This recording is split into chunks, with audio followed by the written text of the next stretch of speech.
Chapter 6. Perfect Servant. To those who are constantly devoted and who worship me with love, I give the understanding by which they can come to me. Bhagavad Gita 10:10. The first part of our epic, Paradise Revealed, detailed the catastrophic results of our disobedience. The fall established the material universe as a temporary and inherently vulnerable reality, a theme we explored where the miseries were confirmed as the inescapable consequence of unregulated desire and the pursuit of illusory independence. Now we turn to the second and redemptive narrative, inspired by Milton's promise to sing of paradise recovered. By one man's firm obedience fully tried through all temptation and the tempter foiled. This second narrative, following the structure of Paradise Regained, reveals the definitive path to liberation, the recovery of the eternal spiritual state through unwavering adherence to divine will. The Son of God, the one greater man, embodies the perfect model for the conditioned soul seeking freedom from the material whirlpool.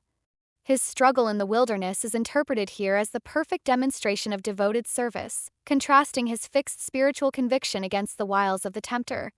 My father, during a late evening discussion under the stars, once remarked, "Son, this is the soul's reset button, where obedience rewrites the script of the fall."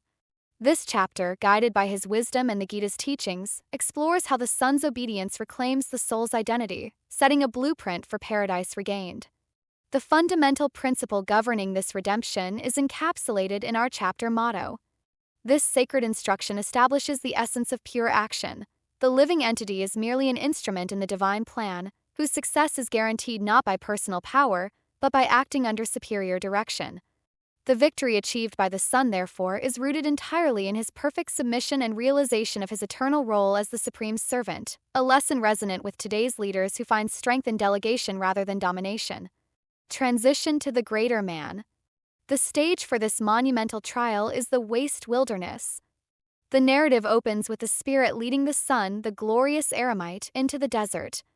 This exposure to Satan is ordained by the Almighty Father, who intends to expose to Satan, let him tempt and now essay his utmost subtlety. This is not a reluctant duty, but a conscious, deliberate entry into the field where the ultimate warfare, spiritual combat waged through consciousness, will be undertaken.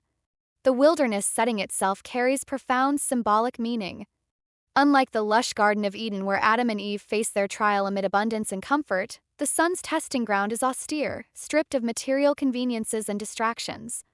This barren landscape represents the spiritual seeker's need to transcend dependence on external circumstances for inner peace and strength. The wilderness becomes a crucible where the soul's true nature can emerge, unencumbered by material attachments.